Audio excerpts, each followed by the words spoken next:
Welcome to Blue Sky Automotive.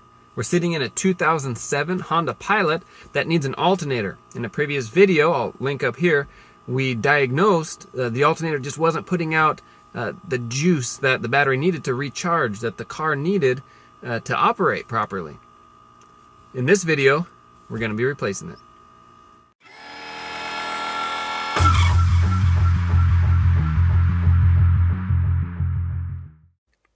Anytime the battery is disconnected for a period of time, you'll need a radio code to enter in here for your navigation and radio to work. There's a few ways to retrieve it. Just to show you right here, in the glove box, there may be an anti-theft identification card in the glove box. This one does not have one. Yours may, though. Another way, they say bring it to a dealer. You don't need to do that. But you may, depending on your radio and how it wants to act for you, is to hit the 1-6 power, and then the code will display there. Now this one does not. It just says diagnostic mode, and it stays there. I pushed all sorts of buttons to see if it would pop up with maybe it needs a number 1 or a AM FM or one of these buttons pushed. None of them work, so I can't get it that way. But there is another option. Go to this right here, radio-navcode.honda.com. And now you're going to a Honda website. What you'll need is right here, it says get code. And then you just type in this information and they'll send you the code. So you don't have to go to a dealer, but it is a little process. If you can't find it in the glove box and you can't get it off the radio, then it's just a little process, but you'll get the code, and life is savvy. Also, real quick, before heading out, there's not going to be the best angles for filming everything, so I'm just going to run through the process. Number 1, make sure you have the anti-theft codes. We went through that process. Number 2, disconnect the negative battery cable. We don't want the battery still hooked up while we're pulling the electrical off of the alternator. We can accidentally short things out, and that would make for a bad day. Remove the engine cover, remove the drive belt, and then I'll show you those pretty easy to do. Remove the harness A and B, disconnect the alternator connector C and D, and you can see that in the picture here. It's just this undoes from the back of the alternator, and then this unbolts from the alternator as well. We got a little bracket here that can come undone, so that's that. Then we want to remove the mounting bolt. The picture didn't show up, but there's a bolt down here and then a bolt up here that gets removed, and that's it. And then the alternator just comes out. Install in reverse order. Oh, there's the bolt there. So that bolt and that bolt is what's holding it in, and then we can remove the alternator. And then we'll go through the process after it's all done of hooking it up, some torque specs and things like that. If there's anything I need to point out while doing it, I'll point it out and go, oh, here, see, that's the connector, or oh, here, this is a tip or trick or whatever. But I'm showing you ahead of time because the filming isn't the best angles. Once the battery has been disconnected, our next move is to take the serpentine belt off. This top pulley here is a 14 millimeter. We'll just get a long, either a wrench, or if you have the serpentine belt tool, of course, use that. A long ratchet is what I'm going to use with a socket. Either way, it's counterclockwise, so we'll push it towards the back, and that'll release tension, and then we'll just pull it off. Really, you just need to pull it off the alternator. All the other pulleys can stay on.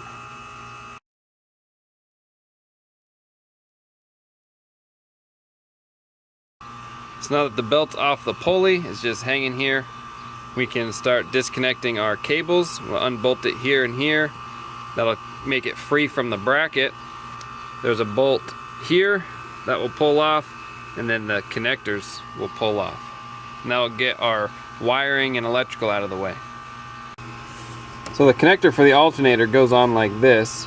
You can see the little snap thing there. So you push on this side. If for some reason you can't get it, you could pull this boot back, and that exposes the top of the connector. Let me see if I can do it with one hand. and then you just get a better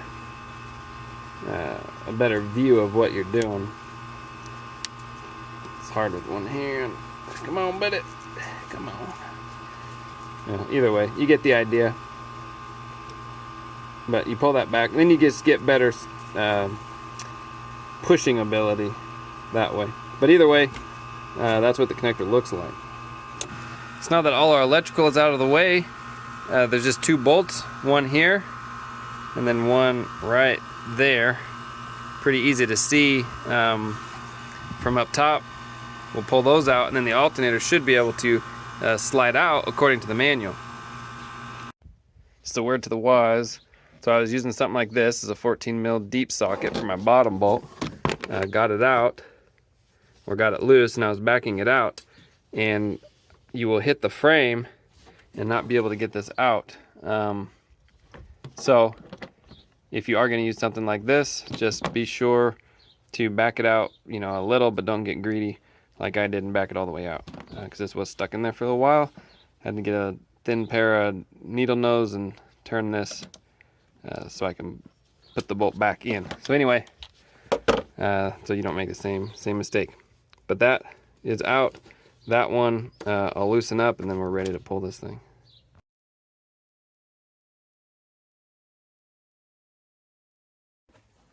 Just these little clips here, you just turn them, and then it pops off.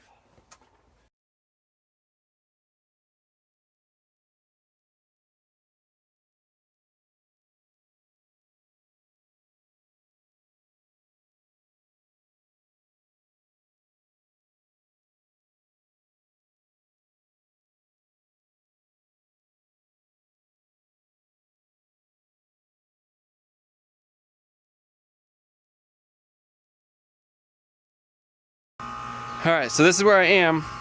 The alternator, I cannot get straight out. The AC line is in the way, the power steering lines are in the way. I moved the power steering pump. It sits on this little bracket right there. So you could just lift it up and out. But there's still not enough room. I tried unbolting it here. This little piece gets disconnected from its little bracket here, but there's still not enough room, and it's kind of hot out, and I'm fighting it. So looking at the fan, of course the manual doesn't say you have to remove it, but it's just a couple of connectors, and it looks like 2 10mm bolts, and the fan could slide out and up, and that would give me a lot of room just to come up through the front. So I'm going to do that and then give you an update on how that went. Alright, got it out. Let me show you my efforts, what worked and what didn't. So the fan was actually more challenging than it looks like. There's 2 bolts on top and 2 bolts on the bottom, but even when those are unbolted, I kept running into stuff, and it was pretty challenging. So I stopped and said, hey, what if I could just, instead of pulling the fan out, move the radiator back? So I pulled this cover off, which is just a bunch of clips. Hold it in, comes out pretty easy. Then these brackets are just 10mm bolts. So the bracket for the radiator and the bracket for the condenser, just left the brackets on but unbolted them, so now the radiator can slide back. That gave me a little room, but still not enough to get the alternator out. So proven to be a pain. So those 2 ideas did not work. What ended up working was taking the power steering line off. So just hose clamped it and then just popped it off of here. A little fluid came out, but it wasn't crazy. And then I moved, let me get you a better angle, the power steering reservoir completely out. The hose went under here. I moved it out of the way completely, and then the alternator came out the original way I was trying over here, but I couldn't do it because of this. But once this was out of the way, this can move over enough, and you still have to wiggle it and jiggle it, but it comes out. One word of caution is just careful of your hose, that you're not puncturing it or damaging it while you're moving it. and sliding the alternator around it. But other than that, that was the ticket. My other two methods did not work. So, all right. Now, we'll go ahead and take the new alternator, match it up, make sure everything lines up, transfer this bracket over, and slap her back in.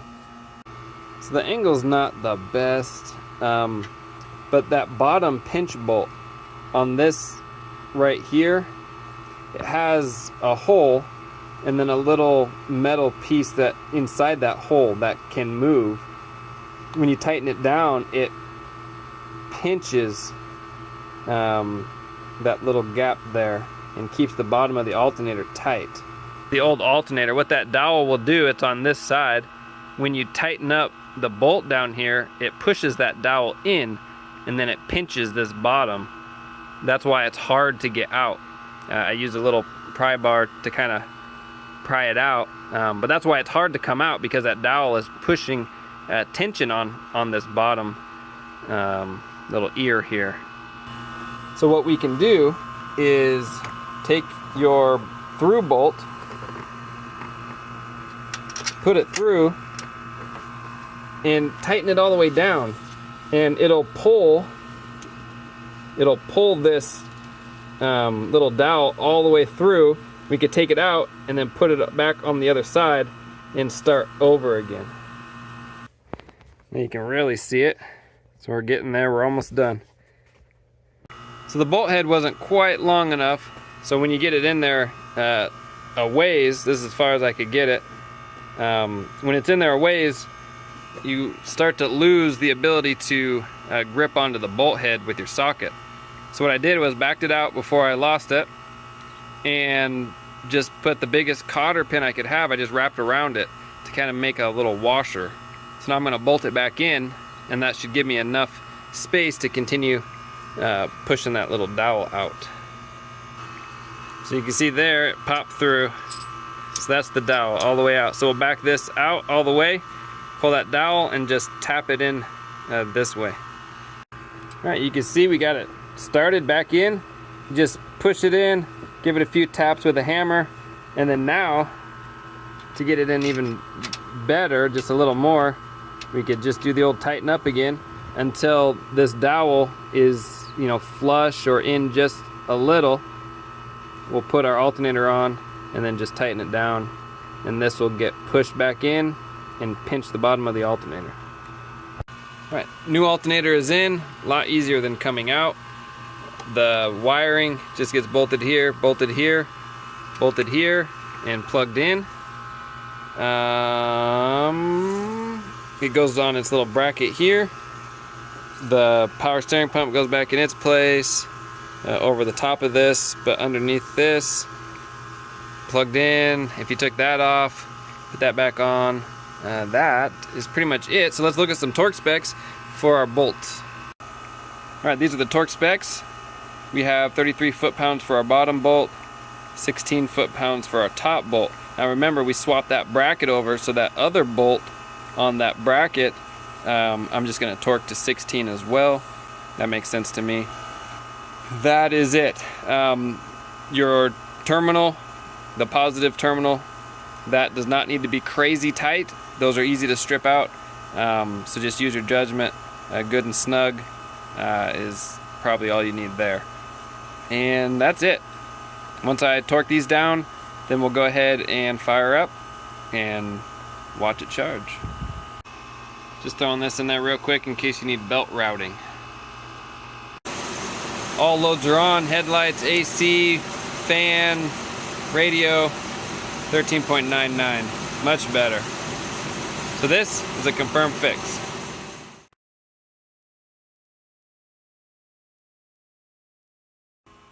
In order to get the serial number that we need to retrieve the code, we have to remove the radio. It's not too challenging, it looks like a lot, but it's really not. These side panels come off.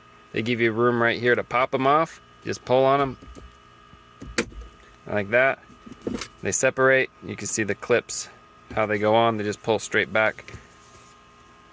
And then that exposes these two on this side. Pop that side off, and there'll be two more on that side, and that gets this outer trim off, and then behind that trim you can get access to these bolts here, 2 on the other side, and then the radio can slide out.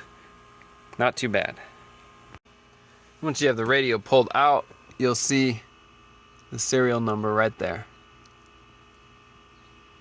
Just one last thing, if your navigation also needs a code like this vehicle does, you need the serial number. Just like we got the serial number for the radio, you need the serial number for the navigation. So how we get that is ignition in the on position, and you will hold menu, map guide, and cancel for about 5 seconds, and it'll go into this screen. We'll go to unit check, enter, Navi, ECU, enter, and it'll pull up your serial number. Then you can type that serial number into the website and it'll give you your 4-digit code for the navigation. And then to back out, you just hit the return button and then return again and again and again. Well, there you go. That's how you can replace an alternator on a Honda Pilot. So a little more involved than what the manual said, but still doable. No big deal. I tried a few things, didn't work. Now you know what not to do, as well as what ended up working. As far as that little grommet that goes through that little retaining bracket, that's up to you whether you want to do it. I always find it a lot easier to put that alternator back on when that is done, when that little grommet's pushed, or not grommet, but dowel is pushed in a little. That gives more space in between that bracket, and it just goes in a lot easier. Otherwise you're fighting because that space is a little smaller, because that dowel is being pushed in during normal tightening. That's just how it's designed. So backing it out or getting it moved out opens up that space a little, and then the alternator falls in just a little better. But it's optional. Let's see what else. I mean, that's pretty much it. Hopefully your anti-theft code stuff is readily available as well. This vehicle, it was not, so it just took a few extra steps to get that information and get it all plugged in. But again, doable, not too challenging as far as like really hard, intense. It's not. So I know you can do it. Thanks for watching. Any questions, comment down below. Like, subscribe. We'll see you on the next one.